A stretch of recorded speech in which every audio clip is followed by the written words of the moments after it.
passar aqui para o Renato. Boa tarde a todas e a todos. Além de ser editor da revista Fórum, também sou professor da Casper Líder, mas eu sou exatamente da área, né? Sou apaixonado torcedor, né? Sou especialista em futebol. E diferente do meu colega de mesa, que também é mais um especialista em torcedor. Eu queria, então, assim, fazer muito mais uma reflexão a partir do debate futebol e política, que me parece recorrente, né, que tem um pouco de relação com o tema da mesa, que é o futebol na democracia e na ditadura, e refletindo um pouco também a partir dessa minha história como torcedor, como brasileiro, como militante, né, que acaba às vezes se encontrando em dilemas que perpassam aí essas disputas que o futebol coloca quando se encontra com a política. Eu vindo para cá, estava tentando lembrar o nome do filme, acabei de achar aqui. Tem um filme que deve ter uns 5, 6 anos, do Fernando Meirelles, uma coprodução, né, do Meirelles com o Daniel Filho, se não me engano. É isso, Fernando Meirelles e Daniel Filho, que é o ano em que meus pais saíram de férias. Eu acho que vocês já devem, uma parte de vocês deve ter visto. Quem não viu, recomendo, é um filme muito bonito. É a reflexão de um jovem de 12 anos que no ano de 1970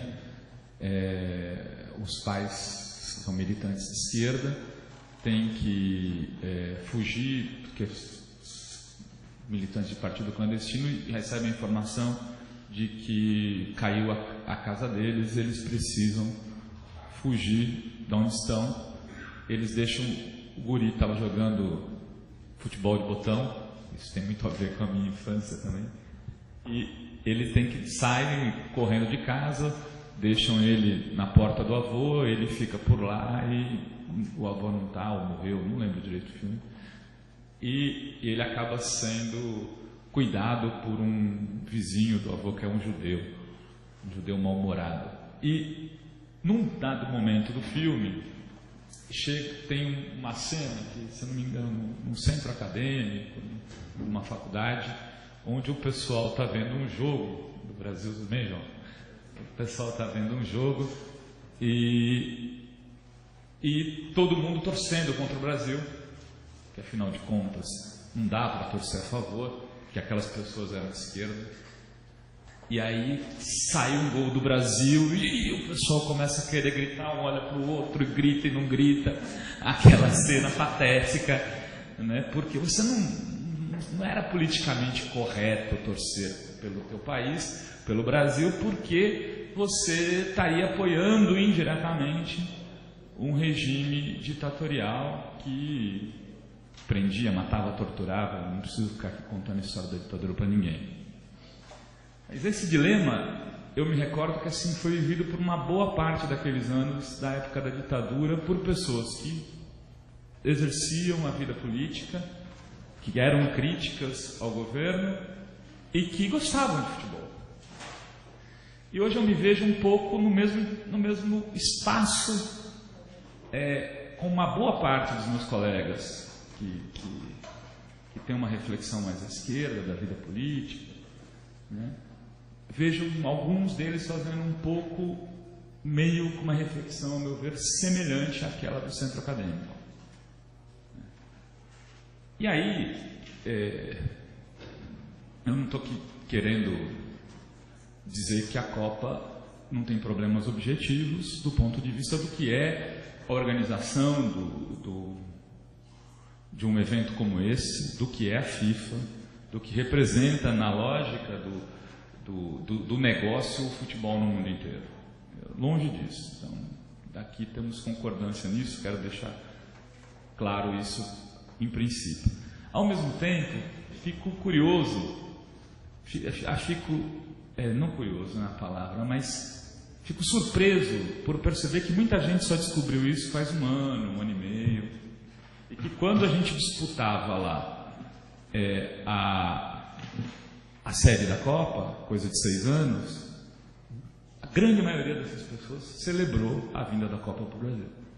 Nós tínhamos 80% de apoio popular, todos os veículos de imprensa comemorando a vinda da Copa, boa parte do movimento social, sem fazer nenhum tipo de crítica àquela conquista, que inclusive foi a disputa, foi disputar lá, né, foi disputar a Copa e a Olimpíada, mais ou menos, no mesmo contexto, e parecia que a FIFA não era a mesma FIFA de hoje.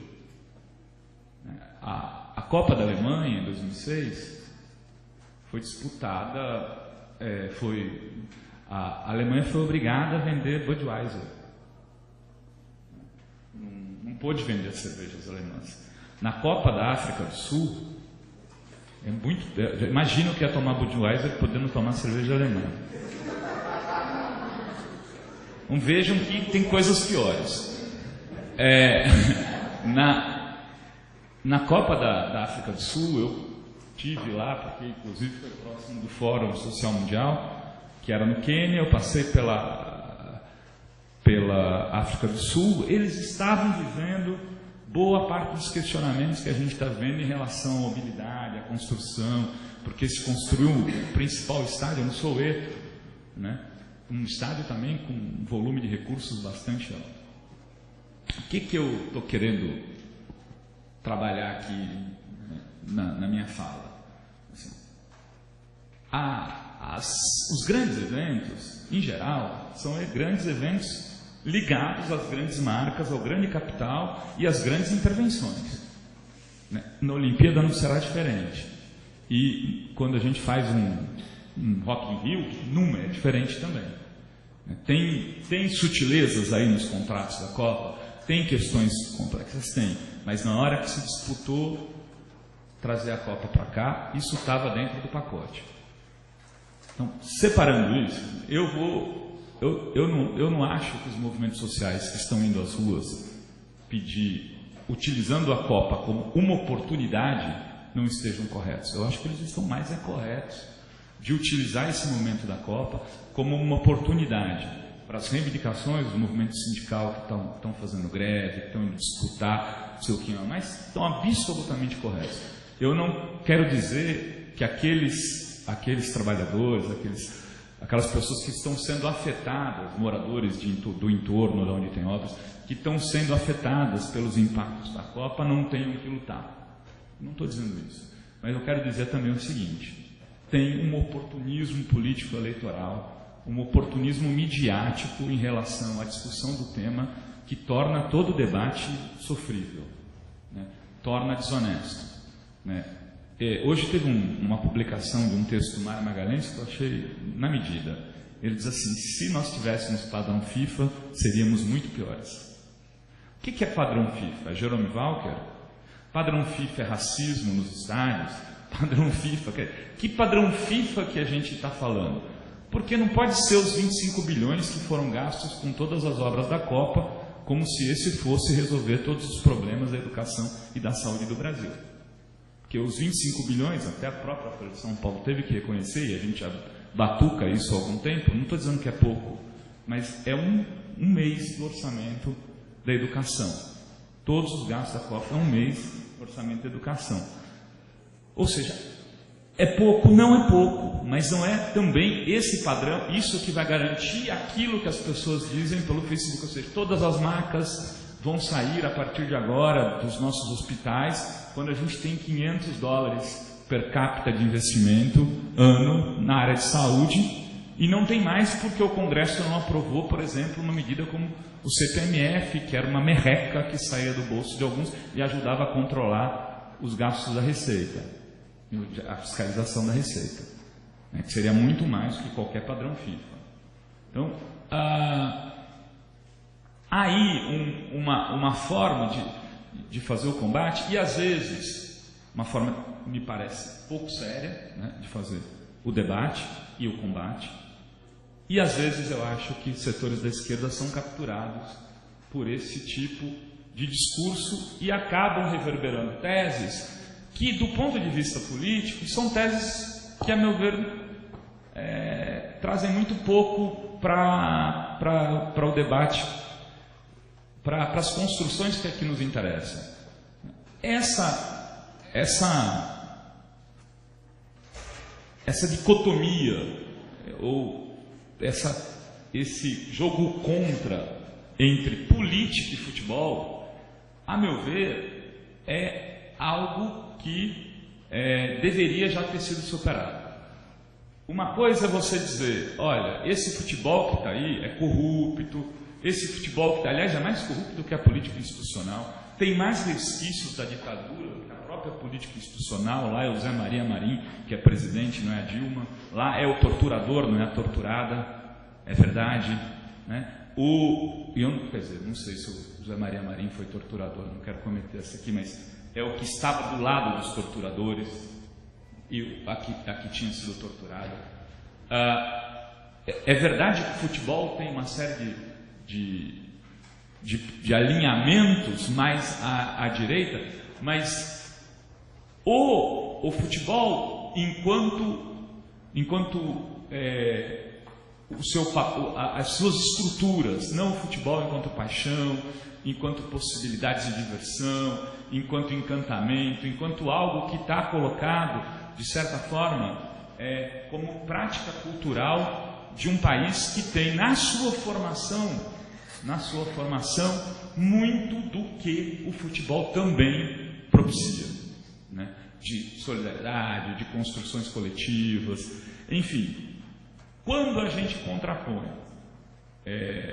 quando a gente faz os questionamentos da Copa, e esses questionamentos se colocam da forma que estão se colocando, eu acho que a gente abre mão de disputar esse lado positivo do futebol, e por isso que vejo com bons olhos a organização dos eventos que a Ação Educativa está fazendo, e entrega de bandeja para os setores que sempre capturaram o futebol como propriedade da sua ação política.